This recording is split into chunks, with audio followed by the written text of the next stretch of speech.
एक गाव होते.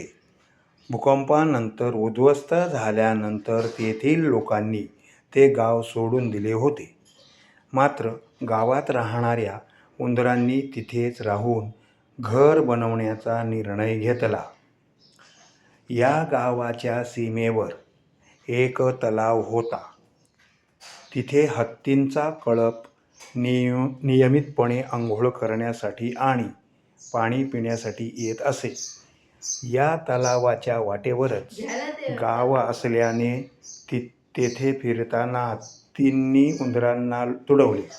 म्हणून उंदरांच्या राजाने हत्तींना भेटण्याचा निर्णय घेतला. तो त्यांना म्हणाला, हे हत्तींनो, तुम्ही गावातून जात असताना अनेक उंदरांनी तुडवले. तुम्ही कृपया तुमचा मार्ग बदलण्याचा विचार केल्यास आम्ही खूप आभारी राहू. जेव्हा तुमची गरज असेल तेव्हा आम्ही लक्षात ठेवू आणि उपकार फेडू. हत्ती राजा हसला. आम्ही महाकाय हत्ती आहोत आणि तुम्ही उंदीर.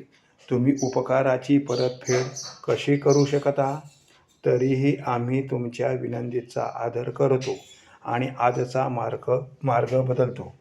काही दिवसानंतर शिकाऱ्यांनी लावलेल्या जाळ्यामध्ये हत्ती अडकले.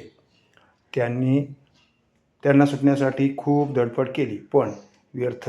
हत्तीच्या राजाला उंदरांच्या राजाने दिलेले वचन आठवले, म्हणून त्याने उंदरांच्या राजाला मदत मागितली. काही वेळातच सर्व उंदीर आले आणि त्यांनी जाळे कुरतडायला सुरुवात केली आणि हत्तींना सोडवले. हत्तींचा राजा उंदरांचे आभार मानू शकला नाही. बोध: संकटात मदतीला धावून येणारा खरा मित्र असतो. लोकांशी नेहमी दयाळू राहा आणि त्यांच्या मदतीबद्दल कृतज्ञ राहा. कृपया आमचं चॅनल सबस्क्राईब करा.